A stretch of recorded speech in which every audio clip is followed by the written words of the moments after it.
I supported my wife while she went back to school. Last night, she told her friends, he's not ambitious enough for me. I was in the next room. Now her graduation's next week, and I won't be there. I'm 32, married to Rebecca, a woman who, for most of our relationship, I've always admired for her drive and ambition.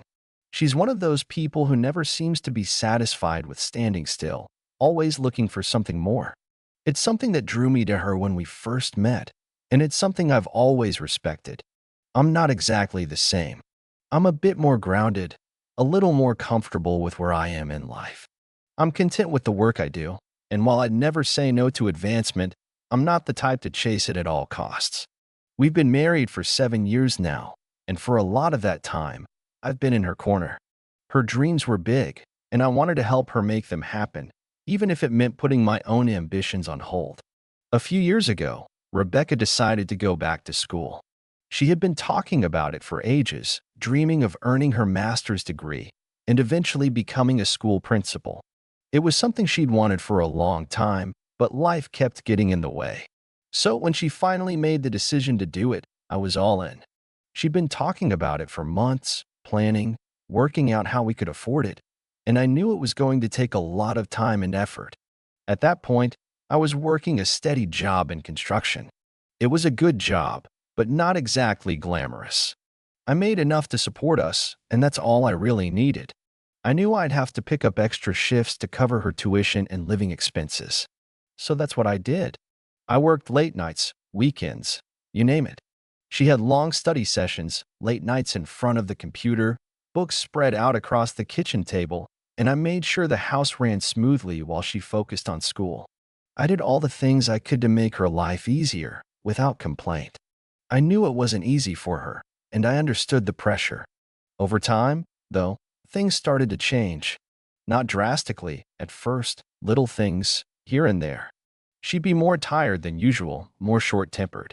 When I asked her about it, she'd brush it off. It's just the stress, she'd say. The school's really demanding. I understood. After all, she was juggling assignments, a full course load, and, on top of that, still trying to maintain a semblance of normalcy in our marriage. But the distance between us seemed to grow with each passing month. Then there was the matter of her friends. Rebecca had always had a close-knit group, and I didn't mind. But after she started school, it felt like those friendships became more important to her than anything else. She'd spend hours talking with them about her classes, her future, her plans. And the more she did, the more I began to feel unnecessary. Maybe?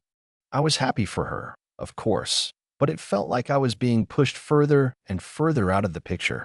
A couple of years into her degree, something happened that I wasn't prepared for. We just moved into a new place, and while we were unpacking, she told me she was going to spend the weekend away with some of her friends to celebrate finishing a major project for school. I didn't think much of it at first, until I overheard her talking on the phone with one of them later that evening. I was in the next room, cleaning up after dinner, when I heard her laugh genuinely, not the kind of laugh she used when she was just being polite. It made my stomach turn a little. She said, honestly, I don't know if I can keep doing this with him. He's just so unmotivated. He's content with where he is, and I need someone who's more driven. I can't keep pulling the weight for both of us forever. I froze. I didn't move, didn't make a sound. I wanted to burst into the room, demand an explanation, but I couldn't bring myself to do it. I stood there, feeling completely paralyzed. How long had she felt that way? How many times had she thought about leaving me? Or worse, how many times had she felt like I was holding her back? I don't know how long I stayed there, but it felt like hours, though it was probably only a few minutes. Eventually, I heard her end the conversation, and she came back into the living room, completely unaware of what I had just overheard. I pretended like everything was fine, like I hadn't heard a thing, but my mind was racing. I felt betrayed by the woman I loved, who I had supported without question, and betrayed by myself for not seeing the signs that I was, perhaps, no longer enough. The next day, I tried to talk to her about it. I asked her if everything was okay between us, if she felt like I wasn't supportive enough, if she was unhappy. She brushed me off, saying I was overthinking things. It was just a passing conversation, she said. You know how I am when I get stressed. But deep down, I couldn't shake the feeling that I wasn't enough for her anymore. I wasn't the partner she needed me to be. A few months passed. I kept supporting her, but things just fell off. I was still working long hours, still doing everything I could to make her life easier. And she seemed to be moving further away from me. Her friends became her priority, her school became her focus, and I was just the guy in the background. But then, one evening, I found out that her graduation was coming up. It was going to be a huge event, a culmination of all her hard work. She'd been planning it for months, talking about it with everyone, posting about it on social media, and I knew it was a big deal to her. It should have been a joyous occasion, one that I'd proudly attend to celebrate her. But for some reason, I couldn't bring myself to feel excited. Every time I thought about it, I felt a knot in my stomach. How could I celebrate her success when I felt like I was nothing more than a stepping stone for her? How could I stand next to her in front of all those people, smiling, when I felt like I was the one who had been left behind? As the days went on, the weight of what I'd overheard and what I'd been feeling for months only grew heavier. Rebecca's graduation was drawing closer, and with it, the reality that I might not even be invited to her celebration. She hadn't said a word to me about it since the night I overheard her on the phone with her friends. It was as though it had never happened. She went on about her plans as if everything was fine between us. But I couldn't let it go. I couldn't pretend everything was fine when I knew deep down that it wasn't. A few days before the big day, Rebecca came home from work, practically glowing. She was excited, her eyes sparkling, but there was something in her energy that felt rehearsed, like she was putting on a show for me. I'm just so glad this chapter is finally over, she said, practically skipping around the house. It feels like such a relief, you know? And I can't wait to see all the people who've supported me all this time. They're all so proud of me. I nodded, trying to keep my emotions in check, but inside, my thoughts were racing. That's great, Beck, I said quietly, not sure what else to say. But it wasn't just the graduation that seemed to be taking over her life. It was the fact that everyone around her was so proud of her. She had this need for validation, this need for admiration, and it was something I'd never truly seen before. She had always been driven, yes, but now it seemed like she was living for the applause, the recognition. And I wasn't part of that narrative. I wasn't someone she wanted to show off. I wasn't the person she was proud of anymore. Her phone buzzed with a text, and her face lit up as she glanced down at the screen. Oh, it's from Emily, she said, smiling. She's planning the after party for my graduation. It's going to be so much fun. You don't mind if I go, do you? She barely even looked up as she asked, as if it was an afterthought. I felt a sharp pang in my chest. I didn't realize there was going to be an after party, I said, trying to keep my tone neutral. I thought we'd just go out for dinner or something, you know, just the two of us. Celebrate your achievement in a more personal way. Rebecca stopped, her eyes flickering toward me, and I saw something shift. The smile didn't quite reach her eyes anymore. Oh, she said, a slight edge creeping into her voice. I didn't think you'd want to do something like that. I mean, it's a big deal. Everyone's going to be there, my professors, some of the other students. It's a chance for me to network, you know? I felt my heart sink. She didn't even try to hide it. She didn't want me there. She wanted to be surrounded by the people who would praise her and help her get further ahead in her career, not someone who had been there for her every step of the way, supporting her financially and emotionally, without expecting anything in return. Okay, I said quietly, forcing a smile. You go have fun then. I'll just stay here. She didn't even notice my tone. She was already grabbing her things, preparing for whatever event she had planned next, as though I wasn't even part of the equation anymore. She kissed me on the cheek as she headed for the door, but it felt distant, robotic. The kiss of someone who was just going through the motions, not someone who truly cared. The night of her graduation came, and I couldn't shake the feeling that something was wrong. She was ecstatic, practically vibrating with excitement as she got ready. She looked beautiful in her cap and gown, her hair styled perfectly, her makeup flawless. But I didn't feel proud. I didn't feel the joy I should have felt for her accomplishment. All I felt was the deep, knowing sense of betrayal. Are you sure you don't want to come? She asked again as she checked her phone one last time. It'll be fun. I promise. I looked at her, standing in front of me, and for a moment, I could hardly recognize the person she'd become. This wasn't the woman I had married. This wasn't the woman I had supported through every sleepless night of studying, every sacrifice I had made to help her achieve her dream. I'm sure, I said, forcing the words out of my mouth. I'll just stay home. She didn't seem to hear me, didn't even seem to care, as she grabbed her purse and walked out the door, leaving me alone in the house, in the silence that now felt unbearable. I sat there for a long time after she left, staring at the empty space she had left behind. I had tried to be the supportive husband, the one who always understood her dreams, who always put her needs first. But somewhere along the way, she had stopped seeing me as a partner. To her, I was just a stepping stone, a means to an end, a convenience. I didn't go to her graduation. I didn't even watch the live stream. I couldn't bring myself to see her surrounded by all the people she cared about now, all the people who had replaced me in her life.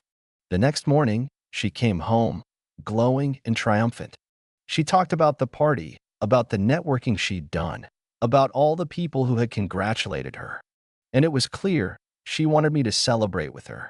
But I wasn't sure I could anymore. I wasn't sure I even wanted to. She knew something was wrong. She could tell, just by the way I was looking at her. And when she asked me what was going on, I couldn't hold it in any longer. I supported you, Beck. I put everything I had into making sure you could chase your dream. I sacrificed my own plans, my own ambitions, just so you could succeed. And now you've completely forgotten about me. You've forgotten what we had. All you care about is your next achievement, your next social circle, and I'm just in the way.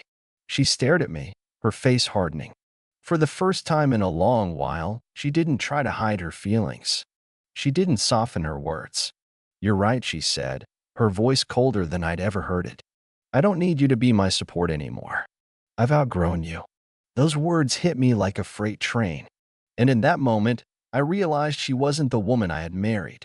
The woman I had loved was gone, replaced by someone who only cared about what she could achieve and who was willing to step on anyone to get there.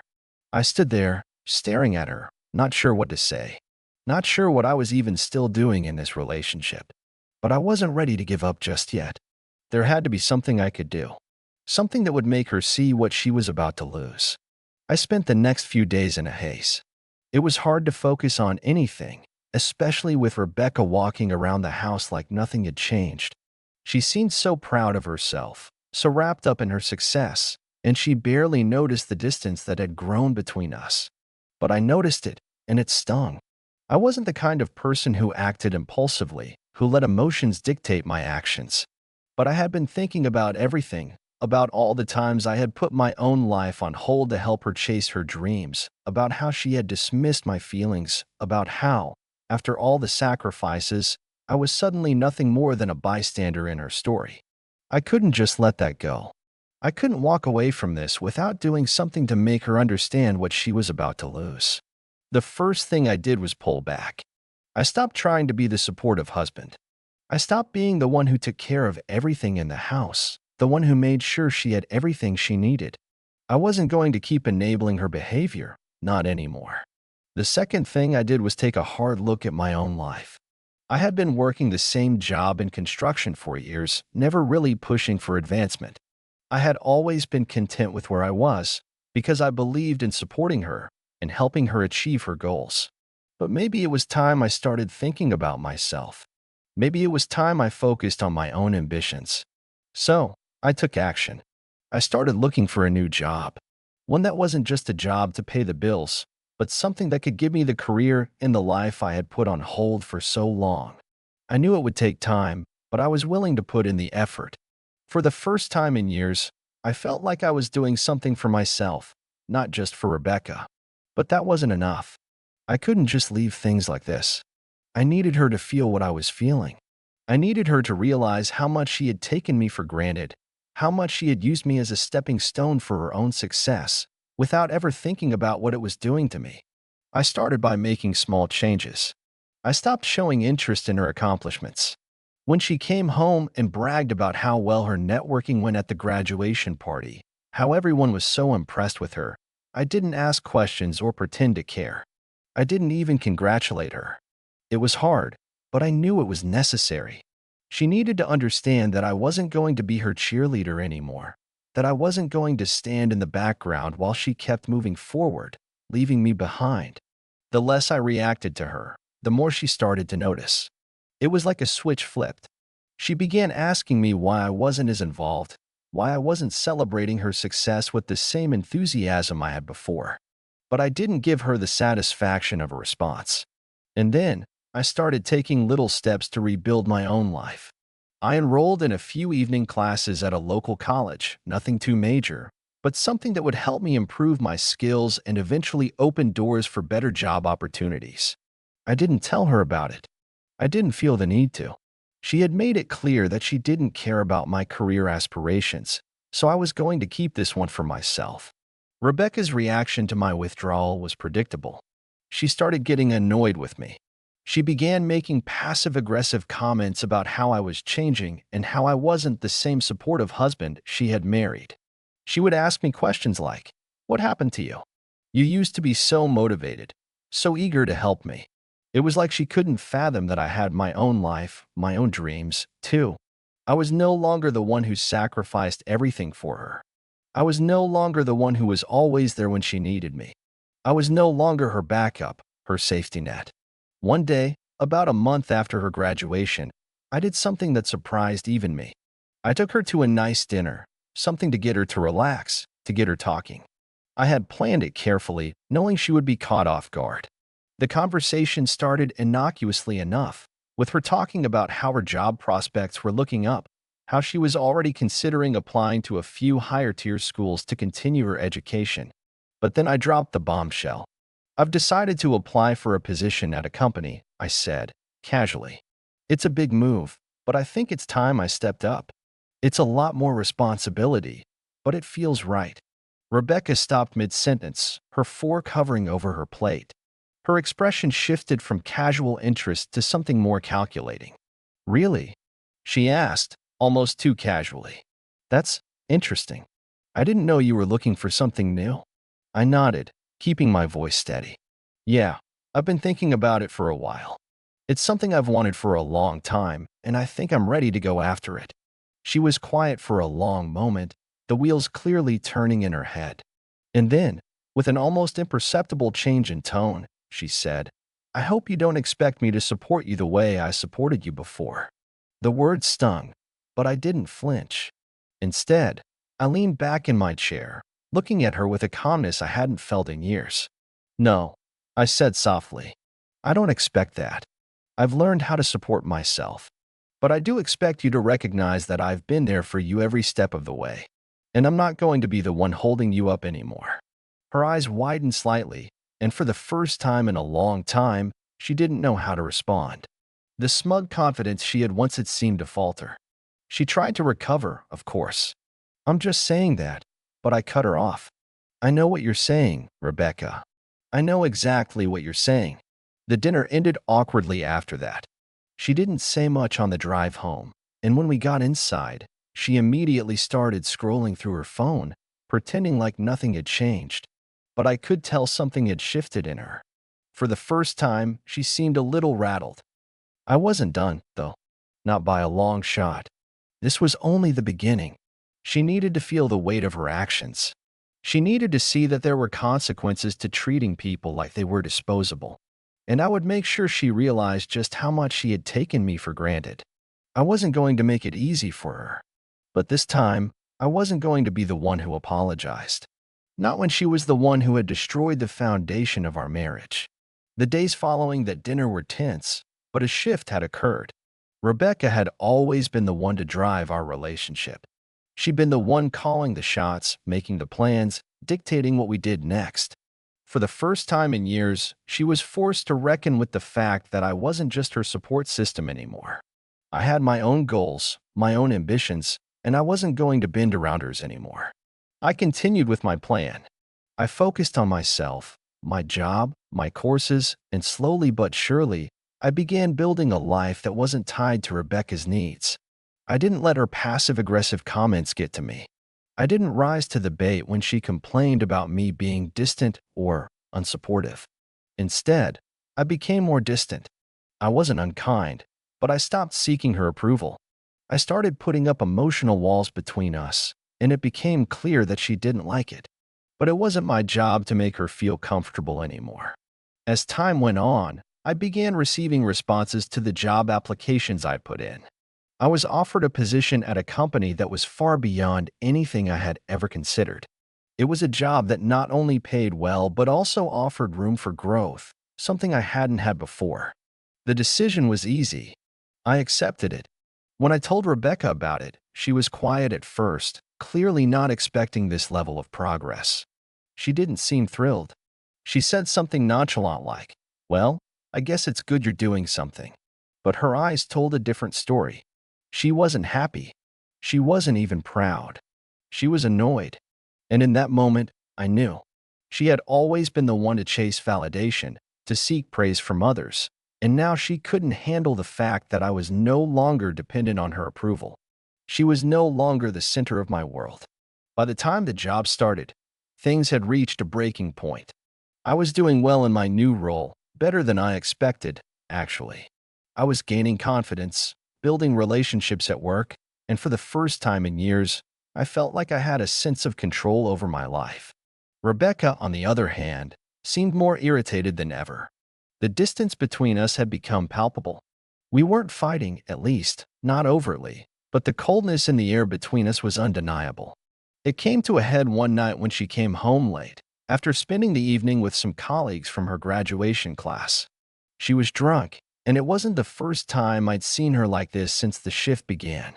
"I think you're just jealous," she slurred, stumbling into the living room. "You can't stand that I'm successful now. You never had the drive to do anything with your life. All you've done is coast by, and now you're acting like you've suddenly got it all together. But I can't see through you. You're just trying to make me feel guilty for leaving you behind." I didn't react. I simply stood up, looking at her with the same calmness I had maintained for months now. "I'm not trying to make you feel guilty," I said quietly. "I'm just trying to live my own life. And I don't need your validation to do it." She stared at me, disbelief written all over her face. "You always used to be my biggest supporter," she muttered, her voice shaking. "Now you're just gone." "Maybe that's the problem," I replied, my voice steady but firm. "You always wanted support, but you never wanted an equal partner. You just wanted someone to hold you up while you climbed higher and higher. But I'm not going to be that person anymore." The silence that followed felt like a suffocating weight, but Rebecca didn't speak again. She turned, stumbling toward the bedroom.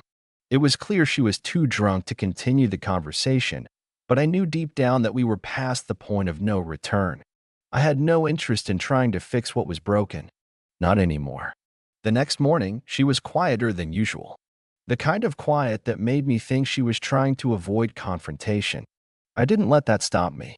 I wasn't going to let her off the hook so easily. "I'm leaving," I said, standing in the kitchen as she poured herself a cup of coffee. "I'm not doing this anymore, Rebecca. This isn't a marriage.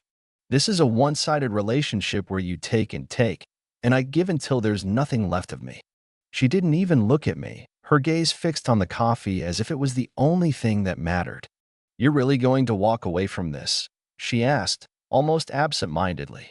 I nodded, a sense of finality settling over me. "I am." And just like that, the marriage ended. It wasn't a dramatic, tear-filled confrontation. It was just the quiet realization that we had outgrown each other.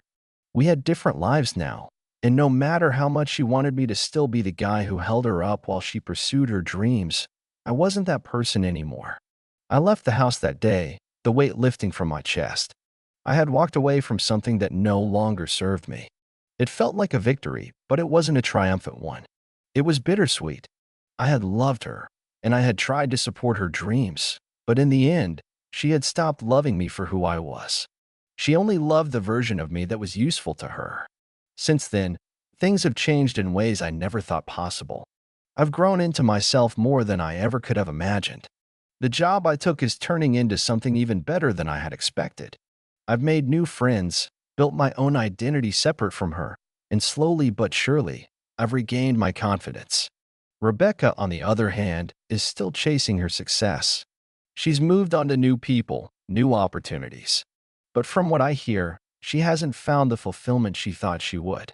She's still climbing, still trying to prove to everyone, including herself, that she's the most successful person in the room. But it's clear now that the people around her aren't the ones who matter. It's her own validation that she's after, and it's something that will never be enough. As for me, I'm content. I don't need her approval anymore. I've learned that I can succeed on my own without having to sacrifice my happiness for someone else's ambition.